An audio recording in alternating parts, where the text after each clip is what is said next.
Hello and welcome to the special event with Niall Campbell as part of Well Versed, a collaborative programme led by Open Book and us at Stanza Poetry Festival. I'm Natalie Jane Clark, poet and author, and I'm the assistant producer at Stanza Poetry Festival, and I'll be taking us through this session today. For the project Well Versed, if you haven't come across it yet, if this is your first one, there are 3 sessions each month focused on the same poet. So August 2025 is Niall Campbell. So there's already been the first session, which is a chance to read and discuss some of the poet's work guided by one of Open Book's lead readers. And the second session, which today is one of, invites the featured poet to come and read live and discuss their poetry with us, as well as providing a chance for you to ask your questions straight to them. And then the third session, which will be this time next Wednesday, is a creative writing session, inviting participants to write in response to the work that we've heard, and again, guided by an Open Book lead reader. So I think you'll agree it's a very cool project, sort of delves and attacks, sort of interrogates, looks at, enjoys, celebrates a poet's work from all angles, and really like delves into it and helps you get a lot out of it as well.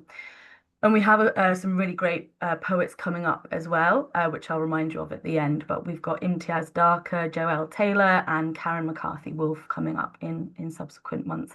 But today is about Niall.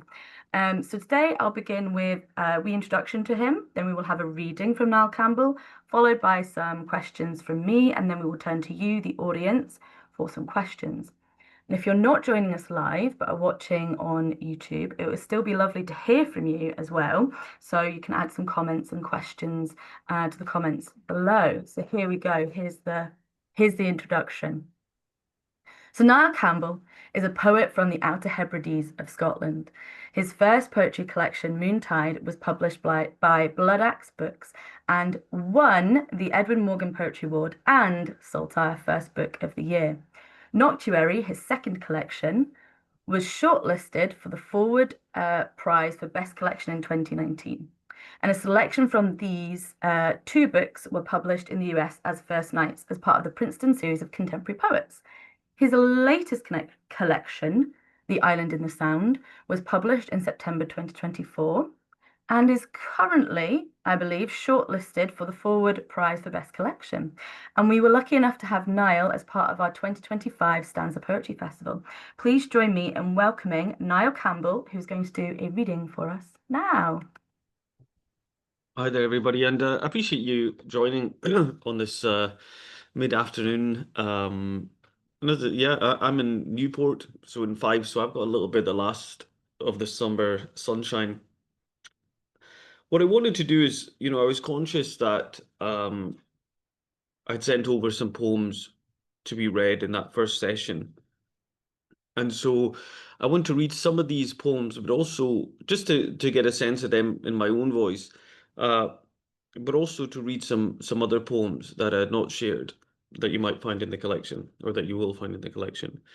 But I want to begin with the poem Apprenticeship, because I think that cuts to a lot of things in my writing, dealing with both the Outer Hebrides, but the work and the pastimes of the Outer Hebrides, but also just a sense of how that life, that early life, shaped not only my kind of thought processes, but even my poetic side of things, despite poetry being far, far off in the horizon.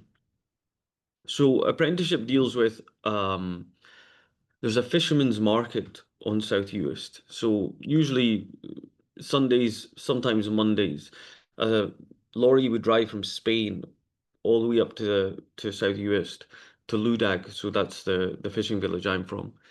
And we would sell what we could. So mainly it was velvet crabs, brown crabs, prawns, lobsters. They don't tend to eat the velvet crab in Scotland, but in Spain they've got the appetite for it. But my job was to sit at the corner of a large box that was filled with these crabs and to pick it out and go large and small, because the fishermen would get different prices depending on the size of the crabs. And I was just thinking about this pastime because it was of my opinion that generally that the first person you love or that first love that you share with somebody often does shape all future loves. And this was the first job I had. And I just wondered whether or not that it would have some sort of similar impact. So it's called apprenticeship. Dusk on the water. The job was to watch, unracked, the wet, still dripping creels being tipped into the grading tray, alive with life. Our seas provided black-eyed velvet crabs, with small horns ridging their top plates. The work, to grade by size. Those big as a fist, they pointed, big as a heart, I saw, were lifted out as worth a better price. Ours you would weigh by hand and eye and a slow part of the mind. Young jeweler at a tray of breathing stones. Arbiter at the filling, refilling box. The nights progressing until the shed light drew out thick moths. To work was to find yourself drawn in, or was it drawn back, to something careful and mysterious, hard-shelled and resistant, big as a fist or heart. The same rain falls on that shed and on this house. I did it 5 years, and then I did it the rest of my life. So that was apprenticeship. The second poem I'll read, one of the other more curious things. So I went to South Uist is a Catholic island, and North Uist is a Protestant island. I don't know when the split happened, but it's a split that was very much in place when I was growing up. I spoke to the poet Karen Solly, and she had a similar experience. So I would go to Mass every Sunday, and the Mass was in Gaelic, but I didn't speak Gaelic. And her experience in Canada was to go to a Latin Mass, but without speaking Latin. And so, but for both of us on different sides of the Atlantic, we had an hour surrounded each week by sounds happening, words forming that we didn't have a clue what was being said.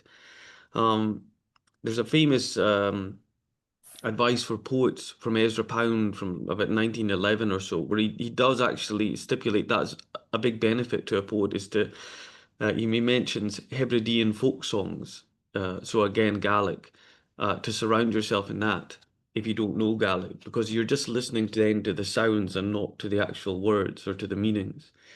Um, so this is a poem about that. Tongues of Water. We went each Sunday for the Mass, recited in my parents' language that wasn't mine, the Gaelic gospel that was just sound, pure sound to me.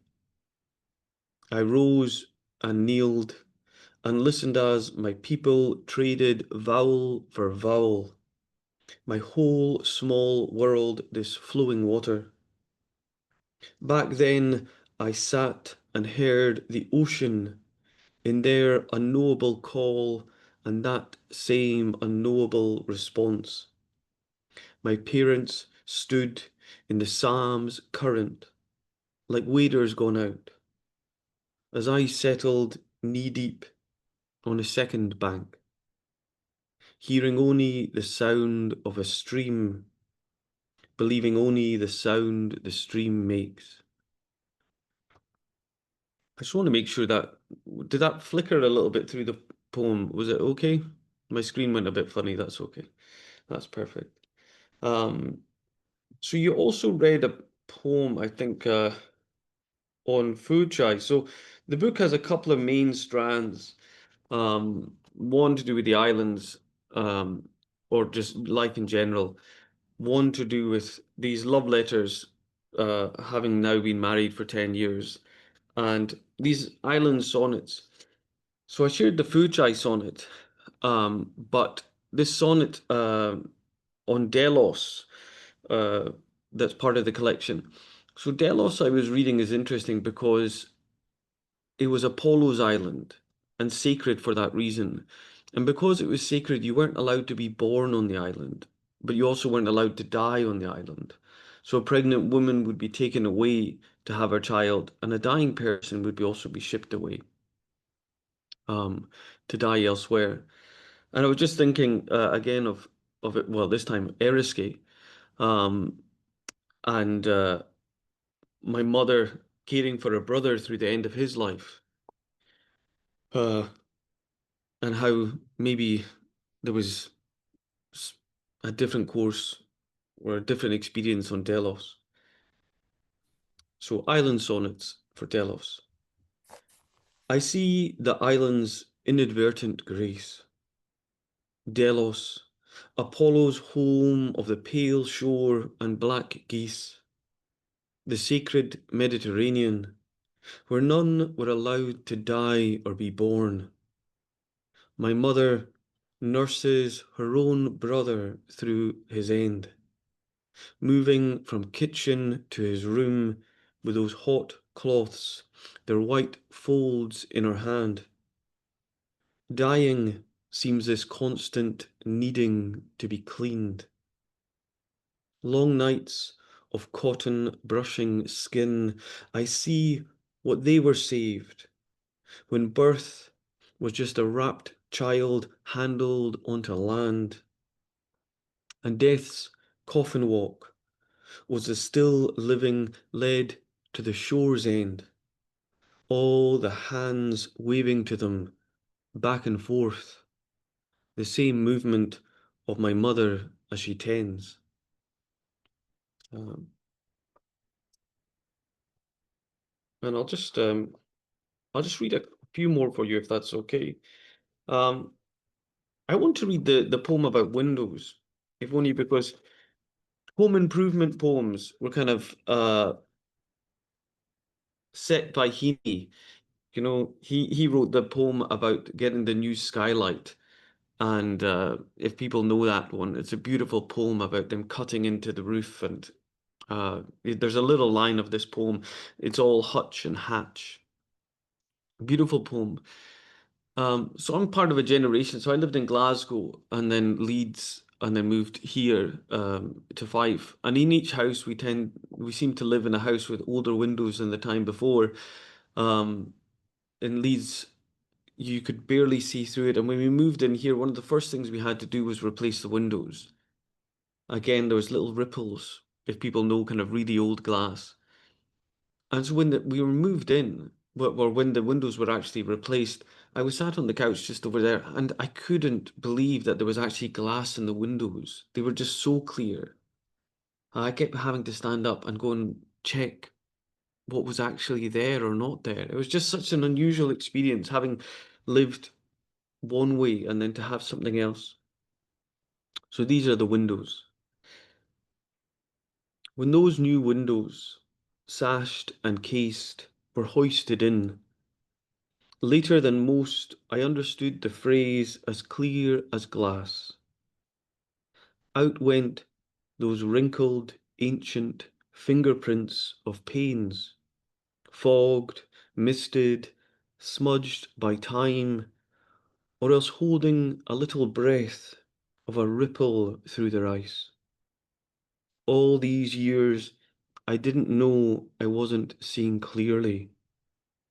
But now, if asked to make my stand, I'd say that love comes with seeing things just as they are.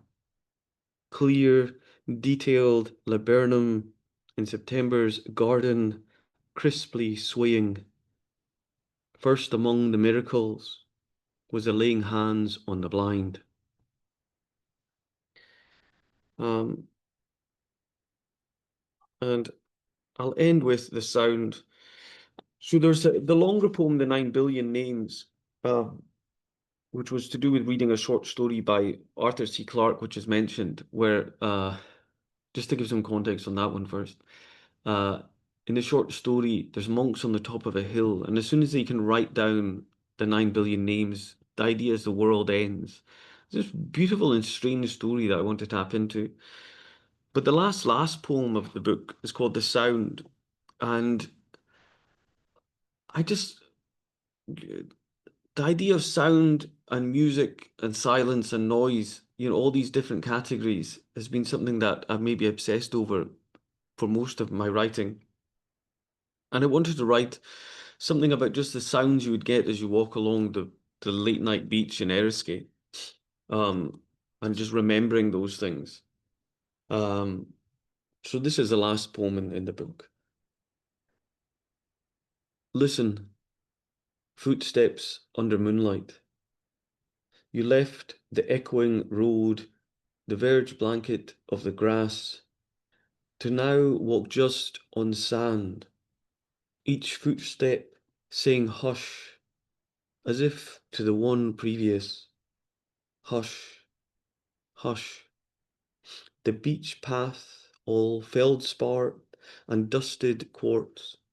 Hush, hush. The razor shell, the conicals of whelks.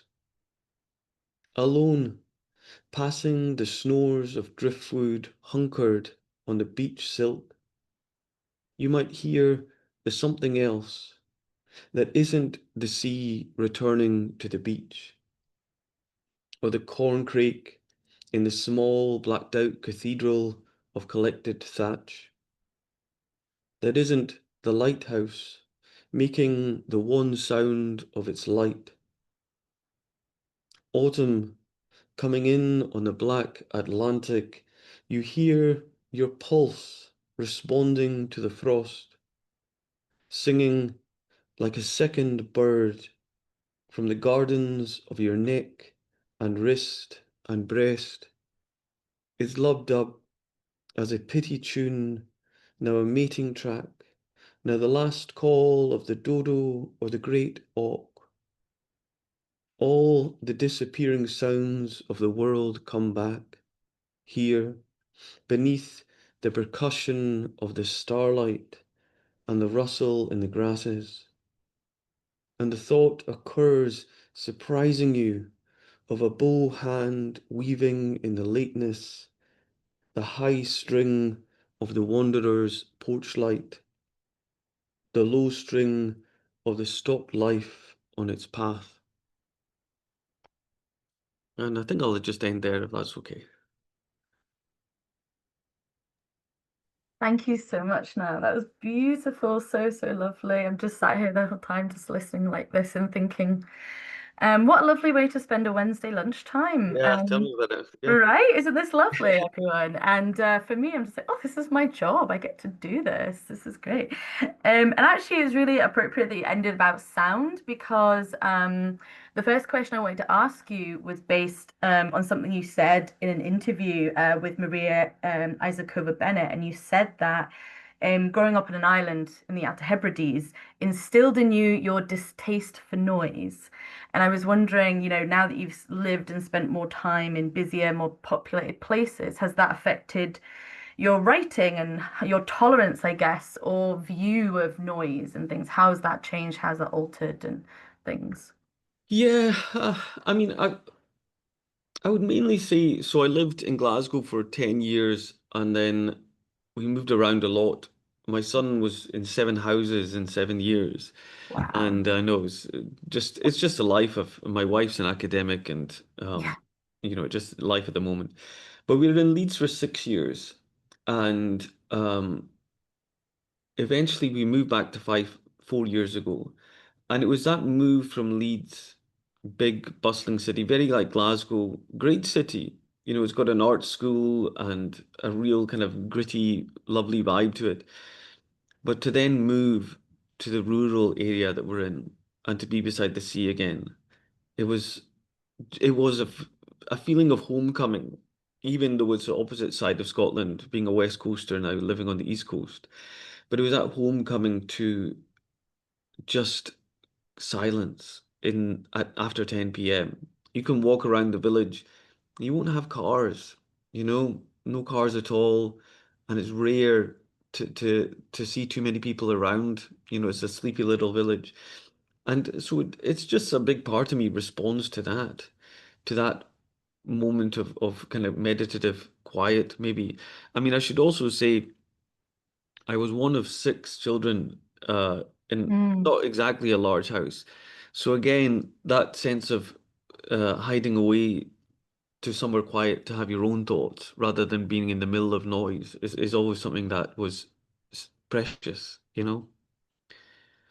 Yeah, for sure. So, so when you write, do you like quiet? You said Mm. you listens to music Oh, or? 100%. You Hmm. know, I talking about how they love to be surrounded by noise. They would write in McDonald's sometimes Hmm. because they like to close themselves in.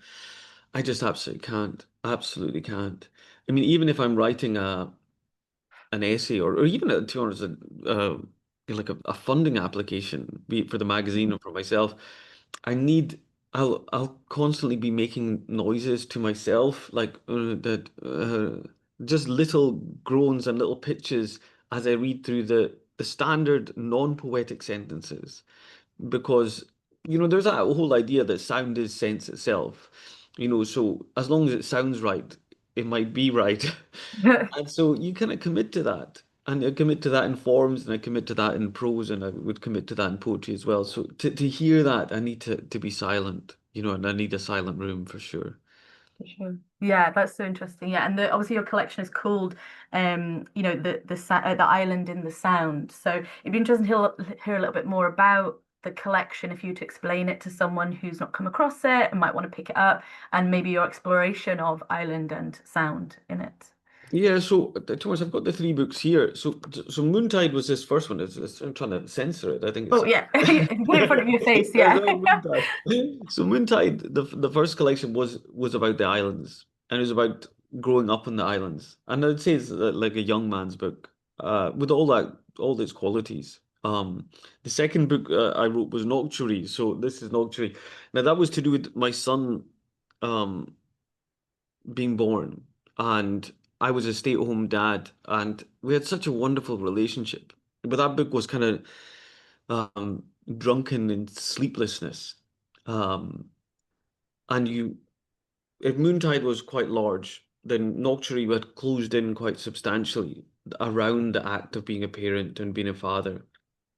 And not too many men were writing about being a father, especially a few years ago. So the Island and the Sound, the newer one. So that's this one here that again is trying to stencil. Um, I just felt like it was opening up again. So my son is now 11 and I can read what I want to read. I can have those moments of thought that go elsewhere. And so I think the book, I like Noctuary. I like the idea of its closeness and its intimacy. But I also favor this newer book where I can read some strange things or think back on different moments and make the collection feel larger and just with wider horizons. So that's what that would be it reflecting on marriage or being reflecting on again parenthood or again I think there's something about 10th century Iran and the culture there. So yeah, I try and make it as expansive just to reflect my own habits. I like to Yeah. dip into a lot of things. Yeah, and I think, a collection is always going to be a distillation of you at that time or the world at that time, but you in it. Yeah, so there's especially in poetry at the moment, there's a couple of different trends. So you've got the most popular trend I would say at the moment is the book of by a single author, but it tends to focus on one particular project. And that could be, and very good books. I mean, something along the lines of Jason Allen Pison's Othello, Mm. self-portrait as Othello, where he really tries to inhabit that and make the whole collection gravitate around this central idea. Really, there's a lot of excellent books along those lines. I suppose what my book kind of falls into is more the reflection of a period of life where these things are in your mind, and you just don't know where you're going to go as a writer, or where you're going to go where you sit down at the desk, but you're just open to the unexpected. Is what I would hope the book would be. Yeah, for sure. And it's you're sort of a curator in a sense, presenting us with all the different things that Yeah, on your exactly. mind and Yeah, whatever. Yeah, here's Niall Campbell's, little yeah. Don't life. judge me. Don't judge me. Yeah. I think that's a really interesting thing to think about is, what does the poet bring to the desk and then what actually happens at the desk, And actually you're talking a bit about Fife, I went to school there, and everything like that, beautiful part of the world. Obviously, Stanza is in St Andrews every year, so Mhm. um, got quite an affinity to it. It'd be great to tell us a little bit more about the North Sea Poets, which is a sort of collective or group. So if you could tell us a little bit about that, that would be really interesting. Yeah, so I was fortunate enough about 20 years ago to study with Kathleen Jamie, Don Patterson, among others. And we essentially realized that they all retired from work. Don from St Andrews, Kathleen was at Stirling, and there was a lot of, excluding myself, a lot of very good poets around this part of Fife. Just naturally, John Glenday, Leslie Mhm. Harrison, Karen Solly, because she works at St Andrews, so a Canadian poet, she's over. And we were just discussing the fact that, especially Dawn and Kathleen, John Glenday as well, having retired, they missed contact with students, in a way to talk about poetry in a way that they wanted to. Because often, if you're working at university, obviously it's quite prescribed. You don't necessarily get to choose your students. There's a lot of different kind of factors go into universities, teaching of creative writing. And so we just thought, well, why not create something ourselves, where we can talk about what we're passionate about, to be a little center. But it's also, I mean, it's probably also the Scottish little chip on the shoulder where we look down at London and see so much gravitating around London and just thought, well, let's try and create something up here. Not that Fife is in the middle of nowhere, but away even from a proper, city physical location, and just use what we're good at, and all this experience of these wonderful poets, um, to just try and yeah, just to try and create something out of nothing. Yeah, yeah. So if anyone's interested to look them up and you've got sort of kind of workshops and talks and that kind Yeah, of exactly. thing. I mean, Yeah, again, so I did a master's in creative writing, and I got a lot from it. I thought it was great. However, that was at a time when I think it only cost about 2 or 3 thousand, and now they're talking about how much is a master's, like 10, something maybe yeah, more, 15, something along those lines. And so to offer, you know, prof Professor Dawn Patterson, or wow, Dr. Kathleen Jamie, and just to say, look, an hour and a half of your time, and whatever the course might cost, I think it's like £30 or yeah. £35. Um, and just to be able to offer an alternative to people, so Dawn and Kathleen and everybody else can have that relationship with students, and to talk and to teach, but also just, in a more democratic way, that there's a less expensive, less time expensive way for people to learn and engage in poetry as well. Yeah, and sort of benefit from the experience and interest. And in a Oh, way, they're getting to create their own curriculum, like they're focusing on a what they're hundred interested percent. in. So Yeah. that's more interesting for the students as well, surely, Yeah. like because you can feel that interest and passion from them. Yeah. Yeah, and you just dip in as your interest dictates, or as your time dictates. So yeah, it's been really popular, and it's been really fun so far. Fab. I've got two more questions and then we've got a few questions in the chat. So we'll move there in a moment. Thank you everyone for them. Keep them coming.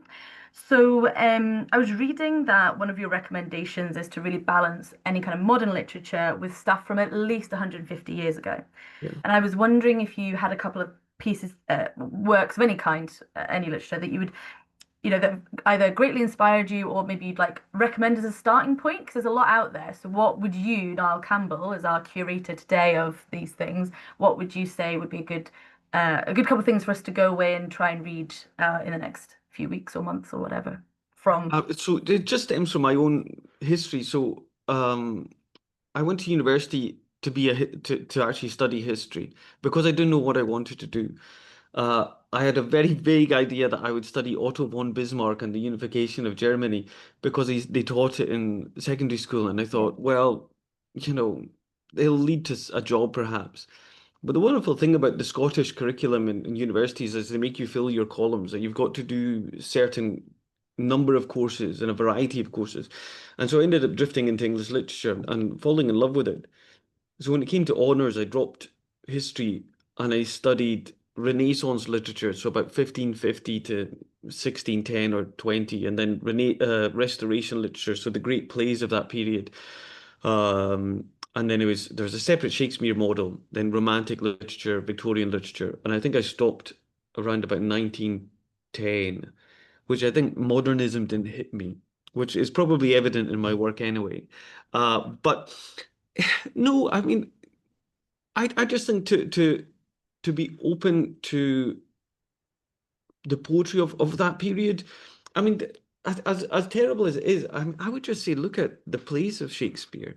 I just think there's so much value, so much entertainment in that, or even the fiction. I mean, we were talking about your own, work as a novelist. Hmm. I I'm on my third reading of Anna Karenina. I've been obsessed with this for about um 2 or 3 years now, just obsessed with this book and the depth of it. And I just think, yeah, it comes from a different period of time, but also as artists, just to remind ourselves that they're very much our peers, and they're the people we're in conversation with. Because I think, especially in poetry, I used to love poetry particularly because it was this sense of um,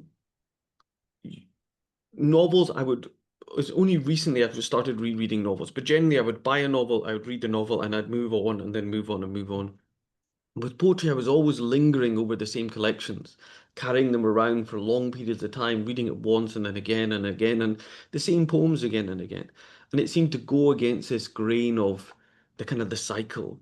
Now, poetry, be it through prizes, be it through anthologies or review cycles, it's kind of fallen a little bit more into that sense of, you know, a book was published in 2024. You're not really going to talk about it in 2026, or it's generally within the 12-month period that it's relevant, and then you move on.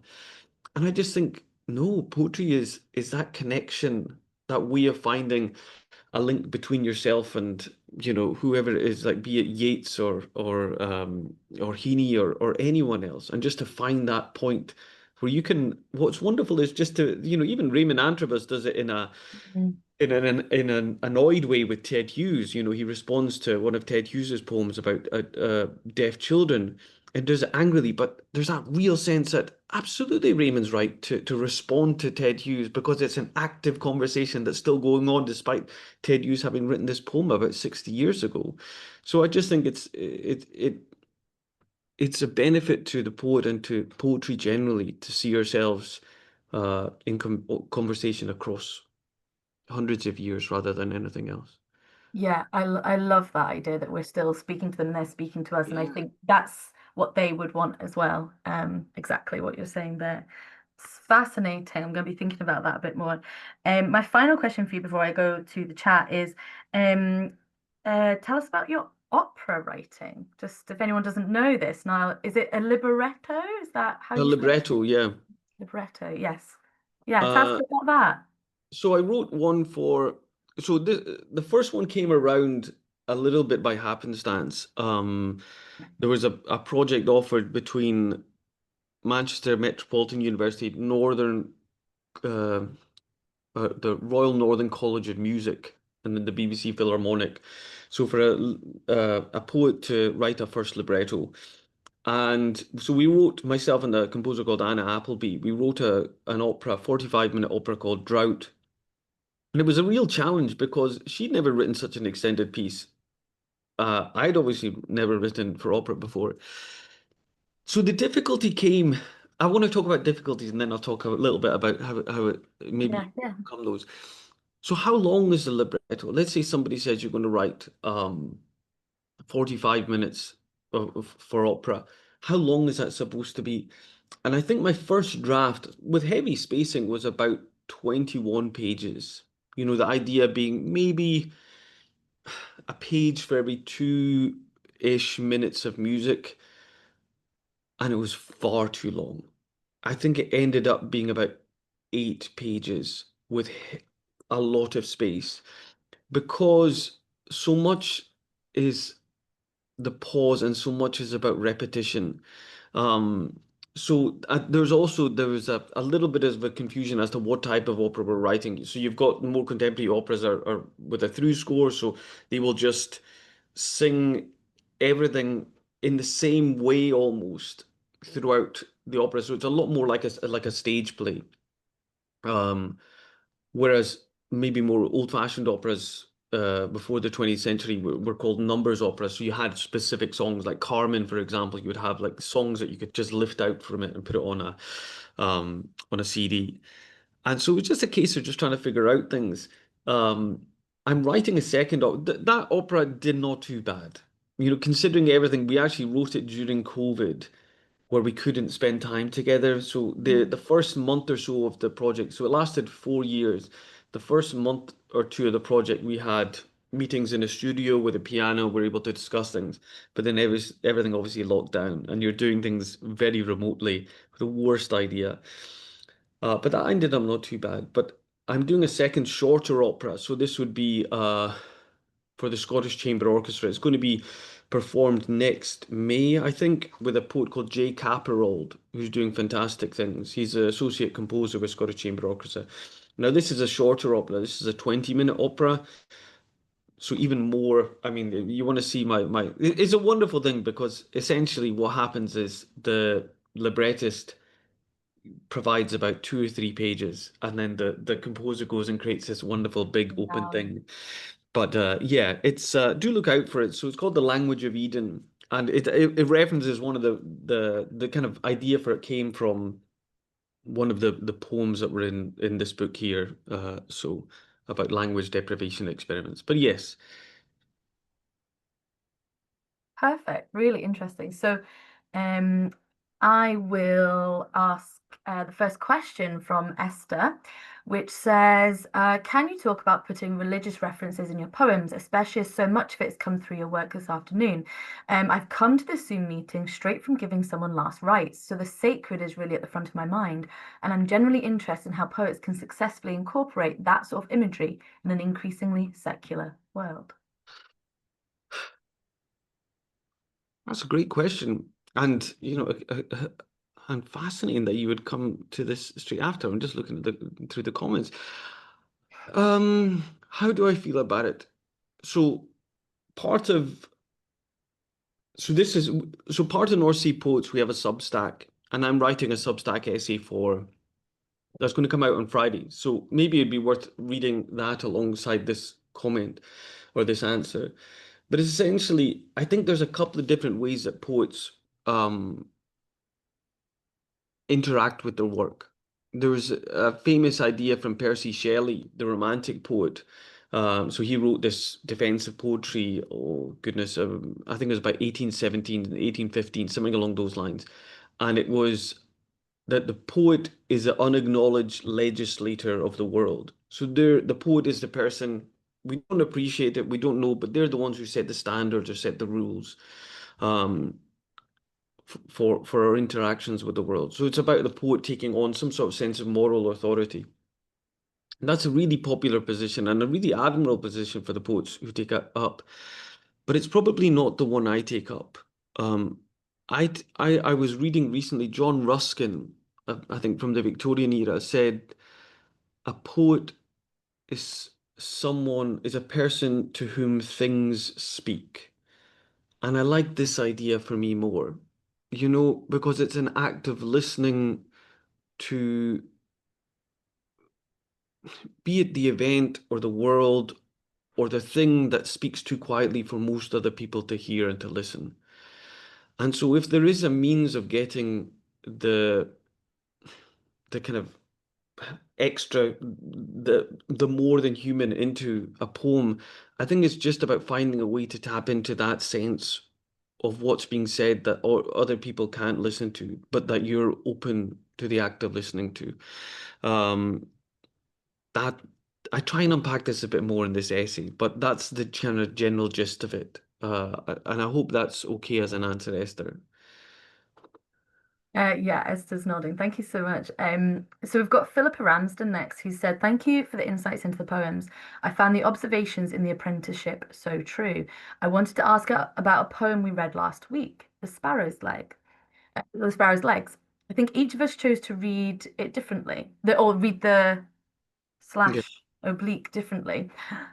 How would you read, or how does it sound in your mind when you read? Or is it that way? Yeah. Thank you. It was so, I suppose so in the book Nocturne, I've got a poem called Clapping Game. And it's just because I'd spent the whole day with my son, and you know when you're just teaching little, and it was a poem that had its cake and ate it too. Let me see if so it's here. You can see there's little asterisks to represent the claps, and I've had some people say to me that in the class they've tried to read it, and on this day we were da da da. I wouldn't necessarily read them that way for that poem, but for the sparrow's legs, I do read it almost like a pause. These thin hold up the sparrow, you know, in this sense of it's a little moment and a little appreciation, purely because I was in the garden and I saw the bird, and obviously it's the plumage and it's the beak.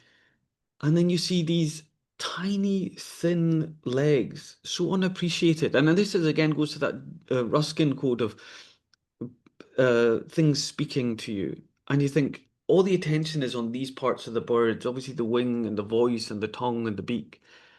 But these legs, so thin and so fragile, will hold it up for most of the time or all the time that it's not flying and it's underappreciated. And I just want to write about these things. So for me, it's almost like a little pause in the poem, just to give those little lines a moment. Yeah, like in music, how you might demonstrate a Yeah, beat or a exactly. rest. Yeah, kind of Exactly. thing. Exactly like music, a little. And I think that's always a struggle with poetry because you know a lot of it is meant to be read or heard aloud or performed aloud. So how do you kind of convey that time Mm, or pauses? And there's different ways you can play with it on the page, like you have with the asterisk and the sort of yeah. slashes there as well. So our next question. And apologies if I pronounce anything wrong in this. Okay, comes from Kate O'Neill McCulloch. I'm thinking of many of the poets who write so evocatively of home, like Heaney's Home Place, The Potato Patch of Kavanagh, Ian Crichton Smith's Hebridean Aunties, and how so many of them had left before the flouriat of home poems, Hame Faring Niall. How has it been away? How was it? Sorry, how has it being away from the island affected your home reflections? And in a time of heritage making and industries of heritage, what might poets do to avoid heritization and making pastness of the home place? So, sort of, how has being away from the island affected how you see it, and Yeah. how might we try and avoid saying like that was in the past, that's then, and that's heritage? You know, keeping them as a living thing because they are living things and people live there. You know. Yeah, I think a big part of it is just that sense of the livingness. You know, one of my favorite quotes, so I use it a lot when I'm teaching. Uh Ingmar Bergman, so the famous like Swedish director. There was an interview I was watching with him and he said, "Look, the point is I'm not trying to make it real. I'm trying to make it alive." And there's that's that important distinction that we often are trying to capture reality, and that's not often to the benefit of the art. The kind of greater benefit is to make it feel alive, like there's some blood pumping in his veins. And so that's what I'm always trying to capture. I also think more generally thinking of the islands, your imaginative landscape is set pretty early. You know, if you ask me to close my eyes and imagine a landscape, I'm not going to think of a city, despite the fact that I've probably lived in cities as long as I lived on the islands when I was growing up. You know, I'd probably see brown heather, coastal area. And even if you told me to shut my eyes and imagine a city, I would probably imagine it at night when there's no people on the streets because my mind doesn't veer towards populace and people and moving things. It leans towards even just the atmosphere of the islands, which is calm and it's remote. So I think there's something there just to tap into. Just I like and the other thing is I mean what I would say particularly with this is that whole sense of what was the whole Louis McNeice line about life being various or something along those lines. You know, the islands are not one thing. You know, they're going to be. probably even multiple things to you as a person or you as a poet, whatever your background is. So I would just lean into that fact and not worry too much about making them any specific thing or reject it. So when I was starting out writing, I was quite uncomfortable about writing about the island so much because I was in my 20s and I would go down to London and you're reading about whales or sheep or whatever else, and people are writing about a lot trendier, a lot more kind of dynamic things. But it's just you get to the point where you've got your poems and you write them. And I think the more you try and shape your work, maybe it's to the detriment of the work. And just to again to quiet and to listen to what the work is trying to tell you rather than worry about anything else that goes into the shaping. It's just let the poem and the flow of the poem dictate most things. Yeah, and you're best placed to be the person that writes about these things Of because that is course. Yeah. who you are and where you're from and all these things. So that makes sense, doesn't it? Um, uh, let's see what the time is. About 10 minutes, so we'll see if we can get there's a few more questions. Um, so Daniel Rye has asked Niall, with reference to sound and silence, what are your thoughts about reading poems aloud and reading silently? So I guess if you were to pick up a book from someone else, what would you do? Yeah, that's a good question. I mean, Mm. and this is where like re readings are interesting because I was wondering, how I love listening to older poets and getting a sense of how they speak. I don't know if people know the poet or the writer Borges, from South America. So I'd read him for years and years and years and read the prose. He's got some poetry which is maybe not very well translated, but he's a very interesting writer. And then I found an old YouTube reading of him, and he's got the exact same voice as an old Tuchter man from the Outer Hebrides. Really lilty, really unusual, because you would expect it to be clipped or RP or something like that, but it's really quite Scottish. And same with Heaney, to experience like one of the I never got to hear Heaney read when he was alive. But one of my most common, audio books that I listen to is Heaney reading his own poetry. I do think there's something important, and this is why I like the structure of how you organize these events to give the poem. So there's a sense for the poet, or sorry, for the reader to read the poem as it maybe appears on the page, and it's got this life, and it's got this hopefully this sense of wholeness, and then to have the poem renewed and complicated by hearing the poet themselves read it. And hopefully it adds to the poem and gives something new. And it's not something, there's a lot, there's a history of poets being very, very bad at reading their work. And sometimes it can withdraw from it. And all that energy you sense in the poem is just limited by how, I mean, for example, you can still get T.S. Eliot reading his work or Philip Larkin reading his work. And it's quite interesting to hear them. Larkin kind of suits it. It's bare and it's stripped back, and you get that sense of yes, you would have expected it. But Eliot, even in the kind of more emotional poems, the more high-spirited poems, he's never able to kind of capture that in his voice. So I do like this sense of I don't wouldn't read it aloud because I think I'd be reading it aloud in my voice. Mm-hmm. I think that would be, and I wouldn't want that. I would read it quietly and try and find the kind of rhythm of that poet's voice, and then hopefully find them and listen to them later. Yeah, I've just been reading a collection from Caitlin O'Ryan, and she opens it by saying something on the lines of the majority of these poems were written to be read aloud. They were written by someone with a northern accent.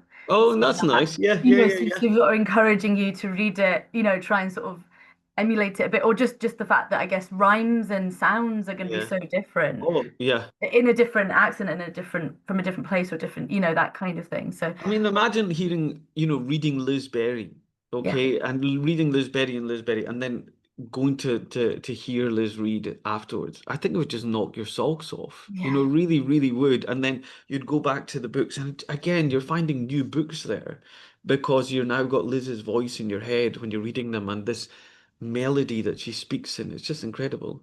Yeah, sort of magical. So we've actually got one more question, and it's more of a request, and I think it's a lovely way to end. Could you read us just one more poem just to close out the session? Yeah, of course. And if you've got your books there, any one that you like is short and You know long. what? I'll read a short one from the end of Nocturne Yeah. because so this is Nocturne. I'm poets always going to have a strange experience going back to the work after so long, but I still I'm very fond of this poem. So, having been a stay-at-home dad for so long, so many of the poems are about being up late with Soren, midnight poems and 1 a.m. and 2 a.m. poems and things along those lines. But then eventually you started sleeping through the night, and I'm not a great sleeper. I mean, to be honest, you might be able to see my eyes.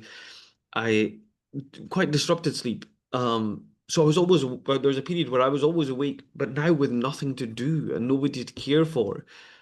And it was just such a strange experience after those years of really connecting and to feel a sense of purpose, at 2 a.m., right? This is what you're doing. You're just going to care for this little child or you're going to feed them or whatever else. Um, and so there's this little poem just right at the end of Nocturne, and it's called Good Night.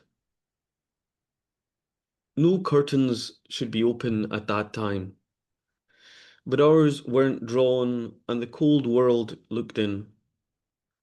3 years into his life, come to the window, sleep hadn't found my door again. So up, I watched the morning's morning open out, the frosted ground clean as an envelope. Awake, so tenderly awake, I felt like the lamplighter of some old city when the city's lit and the crowds dispersed. So much was love, so much was work. I took the small spark post to post. I cradled it and let it guide me to my darkling house. Good morning. Here's the brightness in the dawn. Good night.